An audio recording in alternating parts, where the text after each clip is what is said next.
Hey everybody, hope and pray that you're doing well today as we come to our word from the Word. And today that word is try. Try.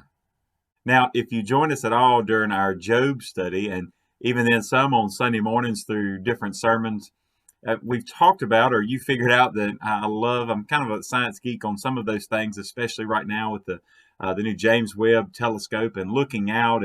And now all of a sudden, all these people are seeing all these things, and they begin to just think about how wonderful the universe is.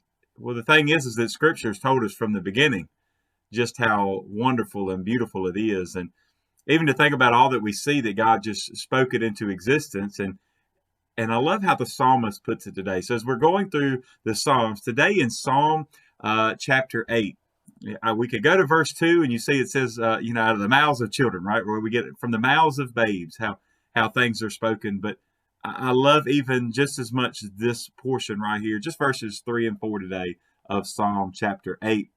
It says, "When I consider your heavens, the work of your fingers, the moon and the stars, which you have ordained. What is man that you are mindful of him, and the Son of Man that you visit him?" Now, the reason that I said try as our word today, did you catch what he said about the fingers of God?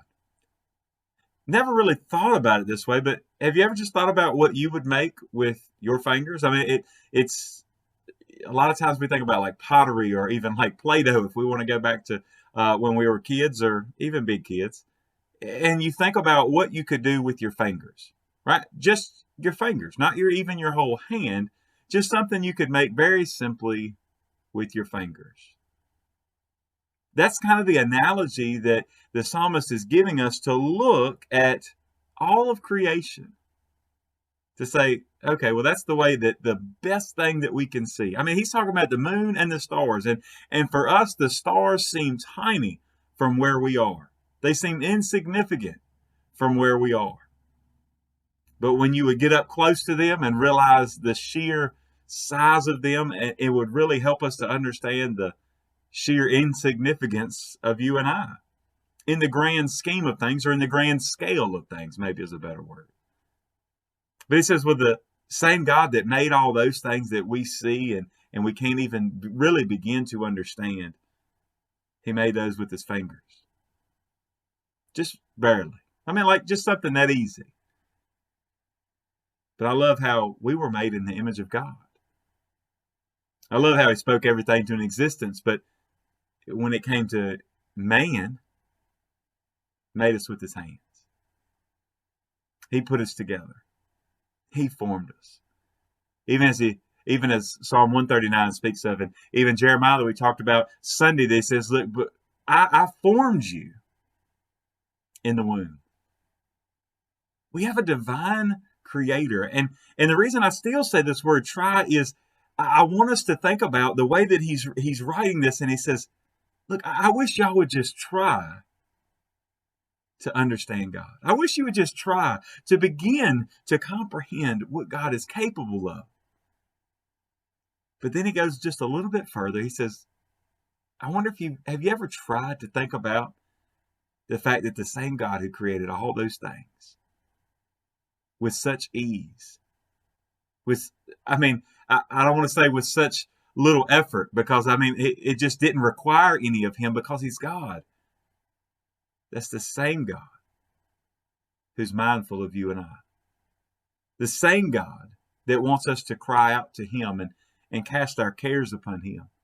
And let's be honest, that's the same God that we often doubt that he's able to do something in our lives. Sometimes we probably feel, as David did, and many of the psalmists did, and many of the prophets, that at times they would get upset and they would say, God, where are you? I can't find you. I don't see you. But even when we don't see God, we can rest assured that he sees us. Even as insignificant as we are. Who are we that the God of all creation would be not just mindful of us, but that he would come and dwell with us? That's the same God that stepped out of heaven to walk this earth, to die in our place, right? He put on, was robed with flesh, walked a perfect and sinless life to be crucified, beaten, crucified, and killed. No, not killed. He laid down his life for you and I, defeating death, hell, and the grave when he rose up on that third day. It's the same God that did all of these things in creation with his fingers and just through the mouth of God, who just spoke them into existence, is the same God trying to mold you and make you and me. He's trying to mold us and make us into who he wants us to be. So why don't we quit trying to do his job and let him just make us who he wants us to be? Maybe just give that a try today. God bless you, and I pray you have a great, great day.